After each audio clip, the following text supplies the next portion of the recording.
अस्सलाम वालेकुम। आज मैं चिकन कढ़ाई बना रही हूँ।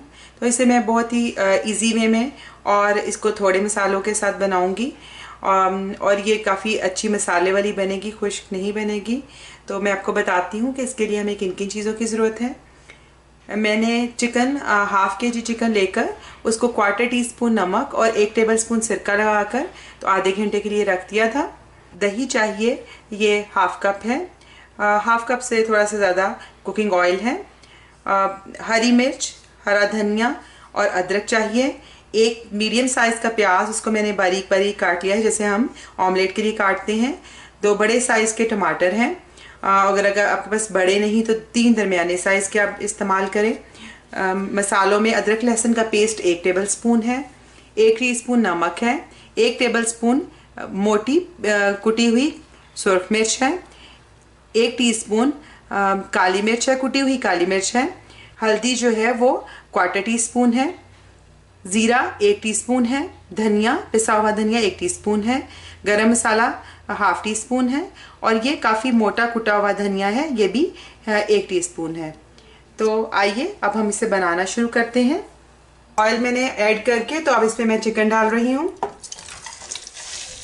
चिकन को हम तकरीबन 5-7 मिनट इसको फ्राई करेंगे ताकि इसका रंग भी चेंज हो जाएगा और ये थोड़ा पक जाएगा। गोश्त को 10 मिनट मैंने फ्राई कर दिया है। तो अब मैं इसमें अदरक लहसुन का पेस्ट डाल दूंगी और इसको भी 1 मिनट तक भून लूँगी ताकि इसका भी कच्चापन ख़त्म हो जाए। अदरक लहसुन भी अच्छी तरह भुन गया है। तो अब मैं इसमें कटा हुआ प्याज डाल दूंगी। प्याज को शामिल करके हमने इसको इतना प्याज को चिकन के साथ फ्राई करना है कि प्याज भी बिल्कुल सॉफ्ट हो जाए। तो इसमें तकरीबन 10 मिनट लग जाएंगे और उतनी देर में चिकन भी गल जाएगा और प्याज भी बिल्कुल फ्राई हो जाएंगे, सॉफ्ट हो जाएंगे। 10 मिनट में प्याज भी बिल्कुल सॉफ्ट हो गए हैं। तो अब हम इसमें स्पाइसेस डाल देंगे। मैं इसमें ज़ीरा डाल रही हूँ, नमक, धनिया पाउडर, काली मिर्च, हल्दी और हाफ कुटी हुई जो मिर्च है वो हाफ डाल रही हूँ। हाफ कुटी हुई मिर्च और हाफ और जो धनिया जो मोटा कुटा हुआ था वो हम एंड में डालेंगे। थोड़ा सा पानी डालूंगी मसाले ताकि जले ना। मिक्स करूंगी मसालों को। 1 मिनट इसको मैं मसालों को भून लूंगी।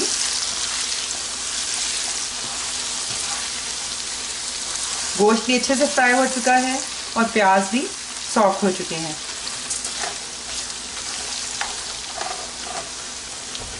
अब मैं इसमें हरी मिर्च थोड़ी सी और टमाटर डाल दूंगी, शामिल करूंगी, मिक्स कर दूंगी और अब मैं इसको थोड़ी देर दम पे रखूंगी ताकि टमाटर सॉफ्ट हो जाए और प्याज भी और सारे मसाले अच्छे तरीके से गोश्त के साथ मिक्स हो जाएं। तो अगर ज़रूरत आपको लगे तो आप 1-2 टेबलस्पून इसमें पानी डाल सकते हैं, लेकिन टमाटर भी अपना पानी छोड़ेगा तो इसलिए मैं इसमें पानी शामिल नहीं कर रही। पहले मैंने मीडियम टू हाई फ्लेम पर अभी तक चिकन को कुक किया था और अब मैं इसकी जो फ्लेम है वो लो की तरफ करूँगी, मीडियम टू लो की तरफ करके, और इसको ढककर तो 5-7 मिनट टमाटर के सॉफ्ट होने तक मैं इसे पका लूँगी। अब 5-7 मिनट गुजर गए हैं टमाटर डाले हुए और मसाले डाले हुए। तो अब मैं दही भी शामिल कर दूँगी और फिर इसको ढककर अच्छी तरह दही के मसाला खुश्क होने तक इसको मैं पकाऊंगी। 5 मिनट मैं इसको ढक के रखूँगी और उसके बाद फिर इसको खोलूँगी और इसका पानी खुश्क करूँगी, क्योंकि जो टमाटर, दही और प्याज़ों का जो पानी है वो से हम खुश्क करेंगे और फिर हमारी कढ़ाई तैयार हो जाएगी। 5 मिनट हो गए हैं। तो अब मैं ढक्कन हटा के अब इसको पानी खुश्क करूँगी। अब इसका फ्लेम जो है हाई की तरफ करूँगी और अब मैंने जो धनिया, जो मोटा कुटा हुआ धनिया था वो इसमें ऐड कर दूँगी और इसी तरह मोटी कुटी हुई सुर्ख मिर्च जो है वो ऐड करूँगी। अब हमारी चिकन कढ़ाई तैयार है। मैं आखिर में इस पर गरम मसाला डाल दूँगी, साथ ही इसमें धनिया,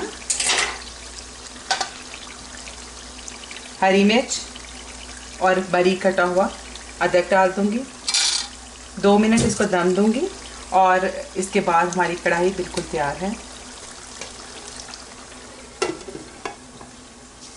तो बहुत ही मज़े की चिकन कढ़ाई मसाले वाली तैयार है और आप भी इस रेसिपी को ट्राई करें, यकीनन आपकी भी बहुत अच्छी बनेगी। और अगर आपको ये रेसिपी पसंद आई हो तो ज़रूर इसे लाइक करें और मेरे चैनल को सब्सक्राइब करें।